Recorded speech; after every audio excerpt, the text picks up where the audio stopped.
नमस्कार दोस्तों, मैं अविनाश दास रेशनल कबीर यूट्यूब चैनल में आप सबका हार्दिक स्वागत करता हूं। साथियों, चैनल को सब्सक्राइब न किए हों तो सब्सक्राइब जरूर करें। शेयर करके वीडियो अपने हर मित्रों तक पहुंचाएं। यदि आप मेरे उद्देश्य के साथ हैं दोस्तों, मेरा उद्देश्य है देश में बौद्धिक क्रांति का विकास हो, लोग तर्कशील बने, वैज्ञानिक सोच और देश की उन्नति के दिशा में आगे बढ़े। इसी पड़ाव पर दोस्तों मैं आज एक विषय लेकर आया हूं। ये कबीरपंथी लोग मनुष्य की पूजा क्यों करते हैं? ये आपने देखा होगा आरती करते हुए, पूजा करते हुए हमारे कबीर पंथ में कि ये मनुष्य की पूजा आरती करते हैं। इसी पर दोस्तों आज का विषय है और बहुत ही मार्मिक विषय है। केवल शब्द को सुनकर के आप जो है पीछे मत हटिए, पूरा देखिए। तब कुछ अगर बात ठीक नहीं है तो उसके कमेंट भी लिखिए, और ठीक है तो तब तो अच्छी बात है। अब कमेंट लिखेंगे तो भी अच्छी बात है। आदमी में एक स्वाभाविक प्रवृत्ति होती है, वो जन्मजात पुजारी होता है। इस बात को आपको स्वीकार करना पड़ेगा। चाहे वो पत्थर की पुतला बना के पूजा करे, चाहे फोटो तस्वीर बना के पूजा करे, चाहे खड़ाऊ को रख के पूजा करे, चाहे अपने पूर्वजों के मरे हुए पूर्वजों के राख को डिबिया में भर के पूजा करे, लेकिन पूजा करेगा जरूर। उसके अंदर अटल श्रद्धा, अटल भक्ति होती है दोस्तों, इसलिए वो ऐसा काम करता है। सतगुरु कबीर साहब ने एक जगह कहा, पूजा गुरु का कीजिए सब पूजा जेहि माही, जैसा सींचे मूल को शाखा पत्र अघाही। जिस प्रकार वृक्ष के जड़ में पानी डालने से उसके शाखाएं और पत्तियां, फूल फल सब तृप्त हो जाते हैं, अघाही पेट भर हो जाना, तृप्त हो जाना, उसी प्रकार जो है गुरु की पूजा में सबकी पूजा समाहित है। सारा संसार के सारे ईश्वरों के, सारे परमात्माओं की पूजा समाहित है गुरु की पूजा में, ऐसा कहा। अभी भी आपको लगता होगा तो गुरु तो मनुष्य होता है, उसकी पूजा क्यों करना चाहिए? साथियों, धम्मपद में तथागत भगवान बुद्ध ने एक जगह कहा, यमहं धम्मं विजाने सम्मा संबुद्ध देशितं सक्कच्चं तं नमस्येय अग्निहुतं व ब्राह्मणो। ये पाली भाषा में है। इसका मैं हिंदी अनुवाद आपको बताता हूं दोस्तों। तथागत कहते हैं कि जिसके द्वारा, जिस व्यक्ति के द्वारा सम्यक संबुद्ध का कहा हुआ ज्ञान या देशित ज्ञान, उनका जो देशना है, उनका जो उपदेश है सम्यक संबुद्ध का।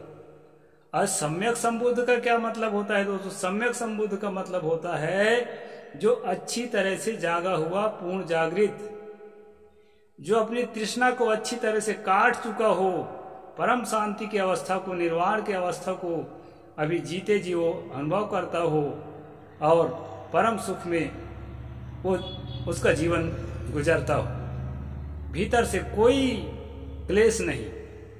शारीरिक रूप से कोई इंजुरी आ जाए वो अलग चीज है, लेकिन भीतर से वो मस्त रहता है। तो वो मस्त कैसे रहता है दोस्त? पागल होके मस्त नहीं रहता है। सभी बातों को, संसार की अनित्यता को, शरीर की अनित्यता को और अपने सहज अवस्था को अच्छी तरह से जाना हुआ होता है।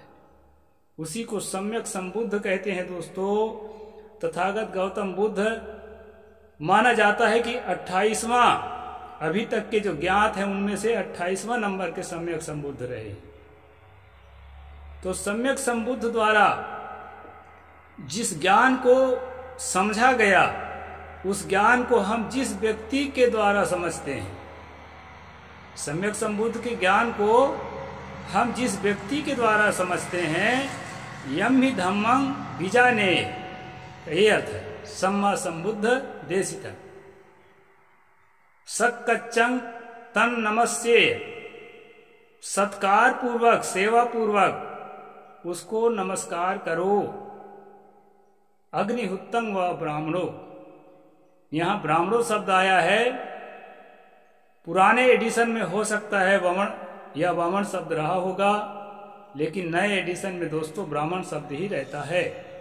हालांकि पाली भाषा में विद्वानों का मानना है कि ब्रा अक्षर नहीं होता है, लेकिन इसमें है। तो एडिशन का फर्क है दोस्तों। इसमें जो है तथागत कहते हैं, जिस प्रकार एक ब्राह्मण एक विद्वान व्यक्ति अग्नि में अपना आहुति डालते समय, आहुति उस समय भी होती रही होगी, इस बात से इनकार नहीं किया जा सकता। जिस भाव से अग्नि के सामने प्रस्तुत होता है, जैसे पारसी लोग और जैसे वैदिक लोग जब यज्ञ करते हैं, तो जिस भाव से अग्नि के सामने, जिस श्रद्धा से, जिस समर्पण से अग्नि के सामने प्रस्तुत होते हैं, उसी श्रद्धा और समर्पण के साथ उस व्यक्ति के सामने आपको पेश होना है, जिस व्यक्ति के माध्यम से सम्यक संबुद्ध के ज्ञान को आप प्राप्त कर रहे हैं। एक ही बात है दोस्तों। पूजा गुरु का कीजिए, सब पूजा जही माही, जैसा सींचे मूल को शाखा पत्र घाई। इसमें बहुत अंतर नहीं है, भाषा का अंतर है। साथियों, मनुष्य में स्वाभाविक होती है मनुष्य के प्रति आकर्षित होने का गुण।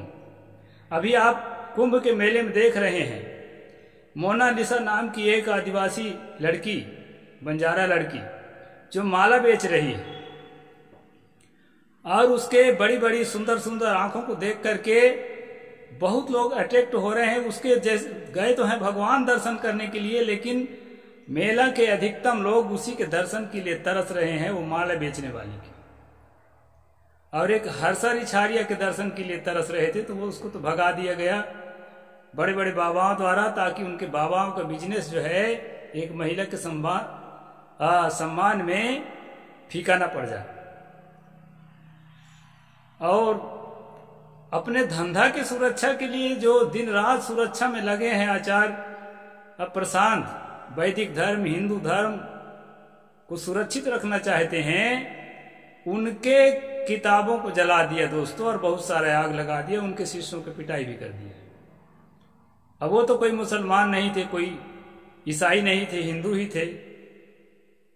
तो अपना अपना दुकान, अपना अपना व्यापार चमकाने के लिए ये सब कुछ होता है, ये अलग बात है। खास बात मैं ये कहना चाहता हूं, मनुष्य का मन स्वाभाविक जो है मनुष्य के प्रति आकर्षित होता है। ये मनुष्य का नेचर है, प्राकृतिक है, तो आकर्षित होना ही है हमको। तो हम क्यों ना ऐसे महामानव की तरफ आकर्षित हों, जिसके नजदीक जाने से, जिससे ज्ञान पाकर के, जिससे प्रेरणा पाकर के हमारे जीवन में निर्वाण का गुण आ जाए। यही भक्ति है दोस्तों। और वो भक्ति अलग है कि किसी के प्रति हम लट्टू हो गए, मोदी के प्रति लट्टू हो गए, राहुल गांधी केजरीवाल के प्रति लट्टू हो गए, वो एक तरह के का स्वार्थ वाला गुण है, उसको भी भक्ति कहा जाता है। लेकिन वो भक्ति जो है, उस भक्ति की चर्चा मैं नहीं कर रहा हूं। यहां तथागत ने जो कहा कि सम्यक संबुद्ध द्वारा कहा हुआ जो ज्ञान है, उस ज्ञान को हम जिस व्यक्ति के माध्यम से प्राप्त करते हैं, उसके प्रति हम उसी प्रकार समर्पण का भाव प्रस्तुत करें, जिस प्रकार एक ब्राह्मण अग्नि के सामने विनयवनत होकर के, श्रद्धालु होकर के और समर्पित होता है। इसलिए दोस्तों, मनुष्य के प्रति जो स्वाभाविक आकर्षण है, इस आकर्षण को हम किसी महामानव के, किसी महानायक के, किसी महानायिका के चरणों में अगर हम समर्पित करते हैं तो क्या होता है, जिससे हमारा प्रेम होता है, उस पर हमारा विश्वास होता है, जिस पर हमारा विश्वास होता है उसके कामों को हम प्रशंसा करते हैं, और जिस काम की हम प्रशंसा करते हैं वो काम हमको जब प्रिय लगता है तभी प्रशंसा करते हैं, और जब प्रशंसा करते हैं तो प्रशंसनीय चीज को हम अपने जीवन में धारण करते हैं।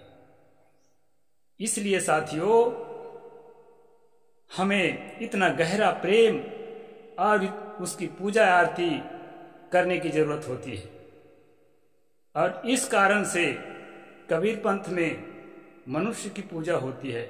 अच्छा, इसमें एक बात और बता दूं, जो पूजा करता है वो उसके जीवन के महान प्रेरणाओं को अपने जीवन में उसी तरह लेना चाहता है, स्पृहा करता है।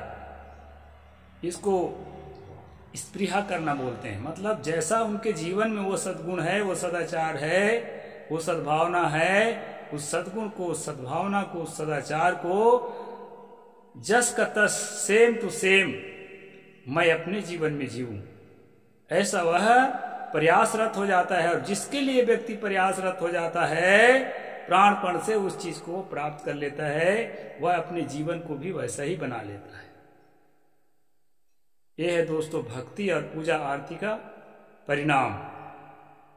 इसलिए कबीर पंथ में जीवित मनुष्य की पूजा होती है। जीवित मनुष्य की पूजा की किताबों में भी वर्णन मिलता है, क्योंकि जब कृष्ण की पूजा करने लगे महाभारत में, तो शिशुपाल ने झगड़ा किया, ये तो अयोग्य व्यक्ति है, इसकी पूजा क्यों करते हो, पूजा के काबिल थोड़े है, ऐसा कहने लगा और गालियां बकने लगा।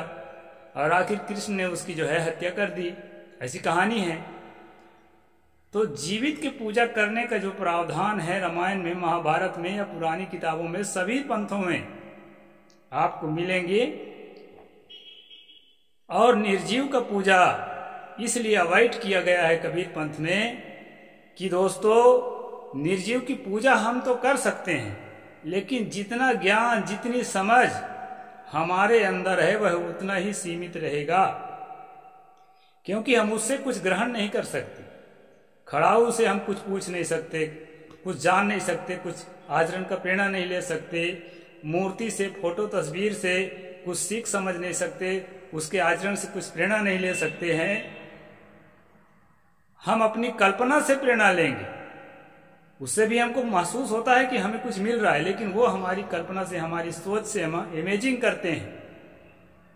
और साथियों, जो जिंदा मनुष्य है हमको गलत रास्ते में चलते हुए देखेगा। अगर हम अच्छी तरह समर्पित हैं तो प्यार से नहीं तो फटकार से हमें रास्ते में लाएगा।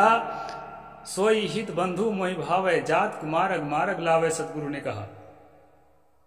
तो वो जो है हमें प्यार से या फटकार से मार्ग में लाएगा और हमारे कल्याण के लिए प्रयासरत वो भी रहेगा। इसलिए दोस्तों, जिंदे की पूजा, जिंदे की आरती, जिंदे का सम्मान और जिंदे का सत्कार हमारे कबीर पंथ में चलता है। कबीर साहब ने कहा, आप जो है मुझे मत ढूंढो, आपके सामने जो है उसमें कबीर की प्रतिष्ठा करो, देखो कि यही है कबीर साहब। इसी प्रकार तथागत बुद्ध, हम उसी को समझते जो सामने में पूर्ण ज्ञान में, पूर्ण शांति में, पूर्ण सद्भावना में, पूर्ण अवस्था में ढला हुआ अपने जीवन को मग्न होकर जी रहा है, तृष्णा का बंधन को काट चुका है, तो अच्छा होता। तो इस प्रकार से दोस्तों, कबीर पंथियों में जीवित का पूजा करने का जो प्रावधान है उसके संबंध में मैंने थोड़ी सी चर्चा की है।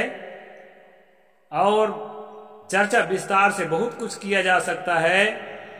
और जिंदे की पूजा, जिंदे का सम्मान, जिंदे की आरती, जिंदे के सत्कार हमें करना ही चाहिए जो उस योग्य है। और यदि उसमें कुछ कमी है और हम उसकी पूजा कर रहे हैं तो भी घाटे में नहीं है दोस्तों, क्योंकि वो उस दिशा में लगा हुआ है तो अपनी कमियों को सुधारेगा,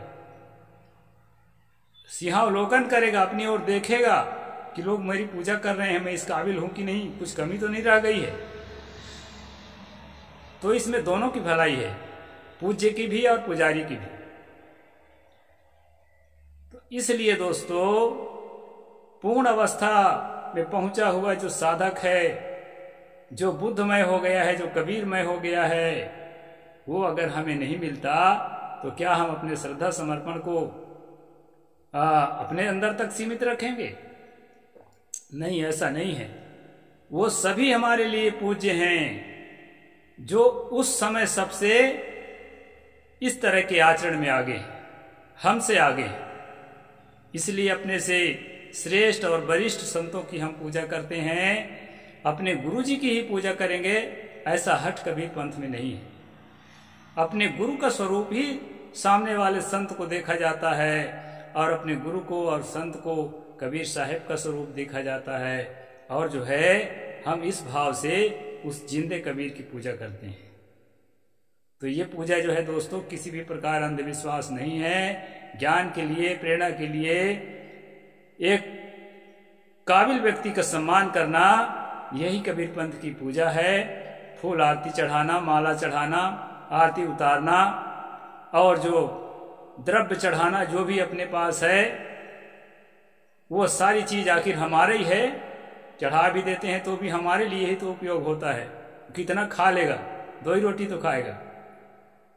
तो इस प्रकार से दोस्तों हमारे भाव, हमारी श्रद्धा सही जगह में लगनी चाहिए। इसके कारण सदगुरु कबीर साहिब के मार्ग में जिंदे की पूजा, जिंदे की आरती करने का प्रावधान है। यदि आप मेरी बातों से सहमत हैं तो कमेंट बॉक्स पर साहिब बंदगी लिखकर या जो भी लिख कर के अपनी सहमति व्यक्त करें। यदि असहमत हैं तो भी अपनी बात रखें।